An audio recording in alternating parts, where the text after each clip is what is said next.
Greetings, everybody. Cardboard Creeper Garage back. Last video, if you watched that, the last thing we did is we got this radiator installed. Well, we got to looking at it, and not sure if it's because it's an aftermarket radiator with an aftermarket bracket, but as you can see, there's a lot of slop there. So one of the things we're going to do in this video is we're going to alter this bracket by making it lower so it actually holds this radiator in place. However, since there is a gob of room between the radiator and the grill, we are also going to take that opportunity to mount a nice big transmission cooler. And after we get those things done, then we'll see what we can do next. So, hang in there.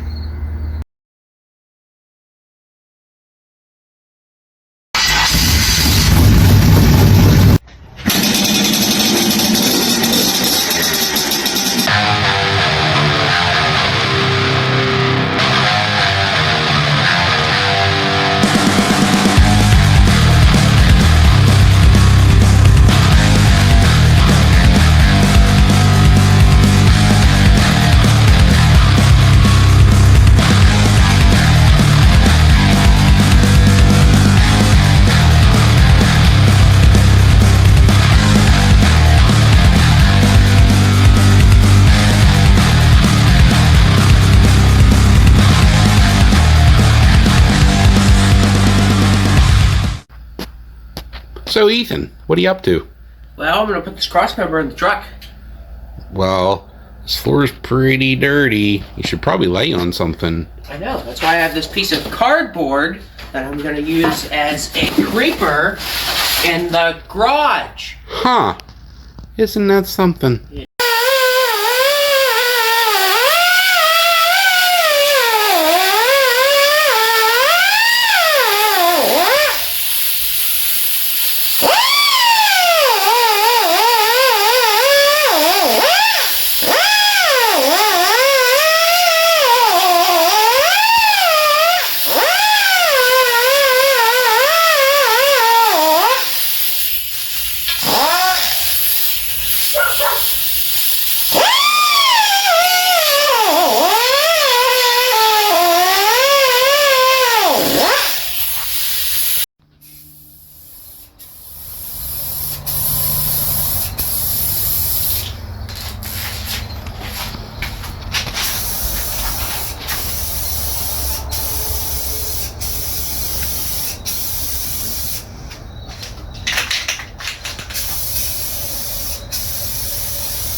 I think all you dads and moms ought to get your kids out in the garage and teach them some stuff, especially if they're into this kind of thing, because they really enjoy it. Alright, everyone. So, the pieces of angle iron that we made yesterday, cut and painted, and they are now professionally welded with self-tappers into the core support. And we use the zip tie things that came with the transmission cooler to zip tie it to here, and it feels nice and rigid to both of us, so I call it good. And we also have barbed fittings for each end. Alright, so I have now moved under the 63, and I want to take the fittings off of the transmission here so I can go and buy proper lines and everything so I can run it from here up to the transmission cooler. Alright, so I was down underneath the 63 here, and we're getting ready to run the transmission cooler lines. Now I got the two fittings into the actual transmission. The lower one I was able to use the offset wrench here to tighten, but the top one I can't get to. Luckily, this hasn't, transmission cover here hasn't been screwed down tight, so we can just pull that back, and then I'll be able to get down in there with the wrench and be able to get things tightened up. Alright, so we're still working on our transmission cooler now. So we have the transmitter cooler lines attached to our cooler down there in the frame. And I'm now putting a protective loom, regular old wire loom, over top of the hoses, just so when I put it in, it has an extra layer of protection of possible any rub points, or a little bit more of heat protection. And so then we will run it down along the frame, towards the engine, and hook up back to the transmission. Okay, so now that we have our transmission cooler brackets figured out and painted, we're going to turn our attention to the radiator hold down from the top. So what we're going to do is, after taking some measurements, it needs to come down about an inch. That way that all the bushings squish on the top and bottom, and it sits in there nice and firm. So what I've done is I've anchored down a piece of angle iron so I can make a nice straight cut with my cutoff wheel right here. And then once I get rid of a couple leftover pieces from inside here, I can slide the two pieces together, do some spot welds, pull it all together. Now, if you remember from the prior video, we cut these down so they fit in here. Well, and they work great. The only thing is now the bushing sits in here, but you still have a little bit over an inch of material here that's serving really no purpose. So while I have the cutoff wheel out, I'm also going to cut these down some, because there's no reason for them to be there and it'll just look cleaner. Here we go.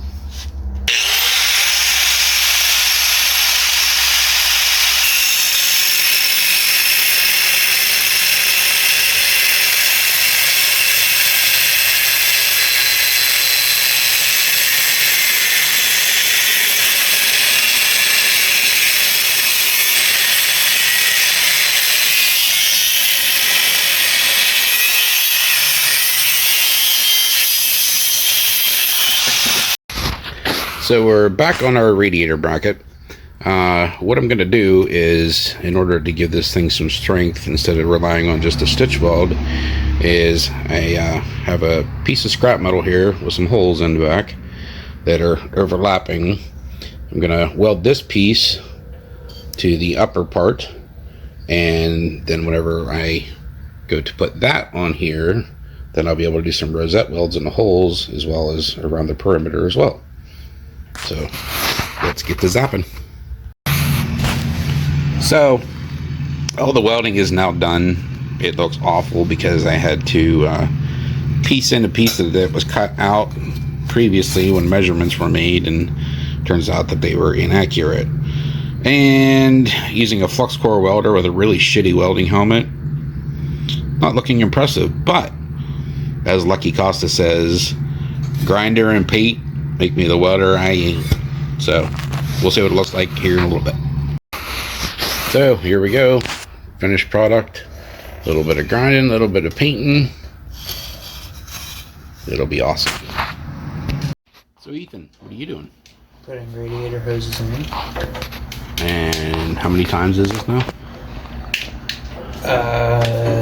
Eventually. And why is it taking so many times to put radiator hoses on? Well, the transmission cord had to come back out, so we had to pull out the radiator.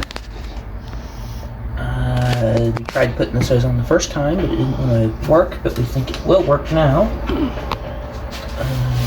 hose down here was too long, so we postponed that. And then we got a new hose, and it's too small to go on the water pump and the radiator. So we need to get a different hose for the bottom. Yeah. But the top hose can go on and be on for permanent. Right?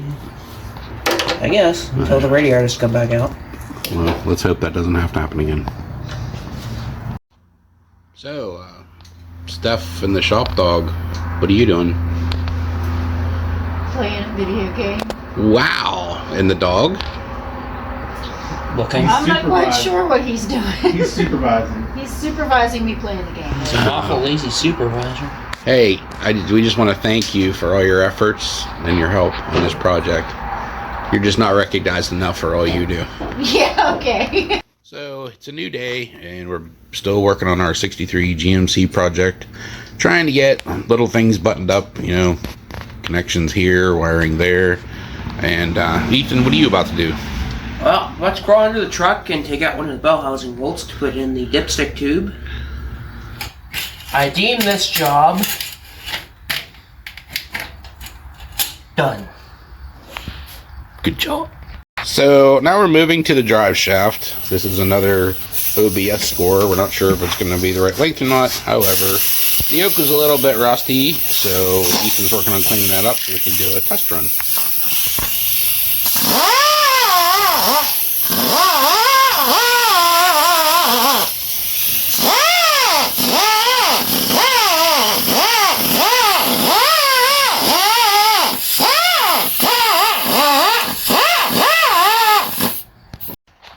So, as stated before, this drive shaft came out of an OBS, and as you can see from the video, it's a little bit too long, which we suspected was going to be the problem. However, with a little bit of cutting, a little bit of welding, it'll be fine.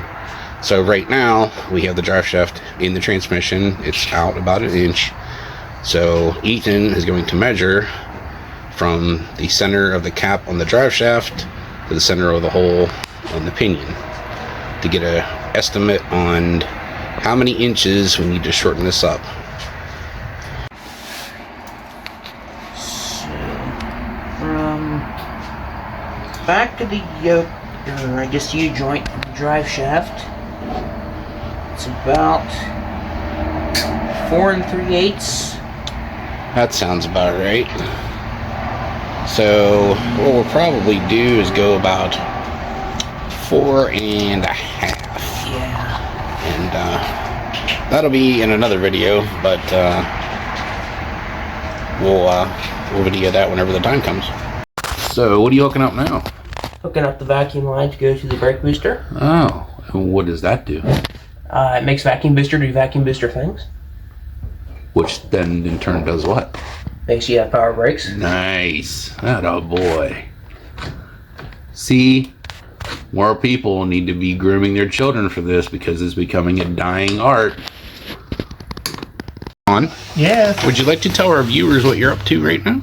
So right now I'm fighting with wire loom. Why are you putting wire loom on there? I'm putting wire loom on the main positive wire that comes to the positive block of everything. It'll hide it a little bit, plus give it a little bit more protection. Okay. And are you having fun with wire loom? Because wire loom is awesome. Yes. Wonderful things. Okay, well, I'll let you get back to it. Thanks. Thank you.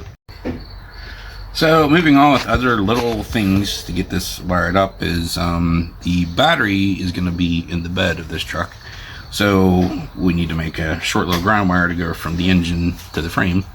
I already have one end crimped. I'm going to crimp this end, and then we'll wrap it up with some black tape to make it black, as it doesn't have any black wire. But that's what we're doing next.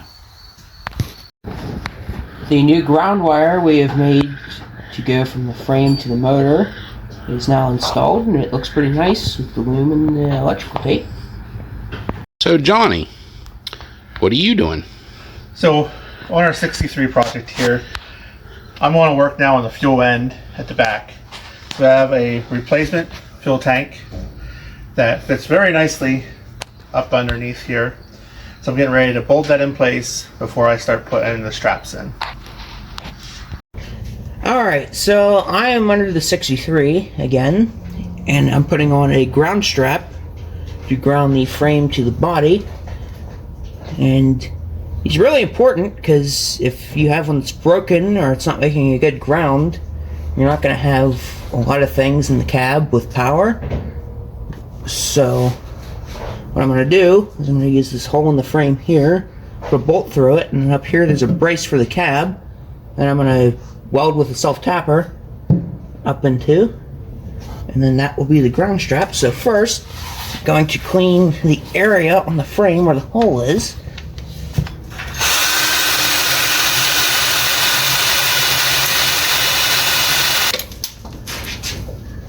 Okay, so now you can see bare metal to put the ground strap on the frame.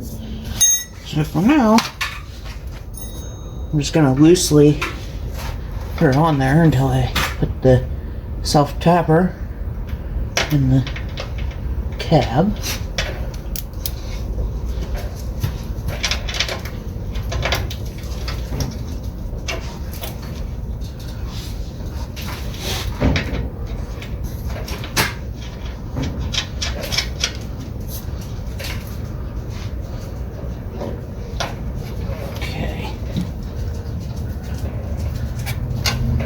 Now I'm going to clean some paint off of the area where that's going to go. Alright, so now I'm back. I put a little bit of tape on my self-tapper to the socket so it'll help hold it there. Hi, Pop. I know you're a supervisor, but you gotta leave me alone right now. I know. I'm busy.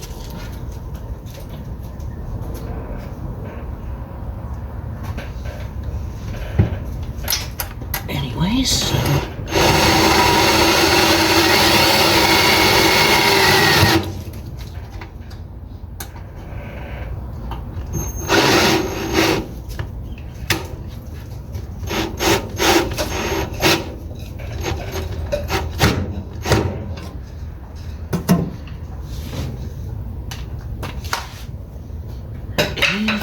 Now that that's in, I can tighten up the bolt that I put in the frame, which in my case is a 1/2 inch and a 1/2 inch.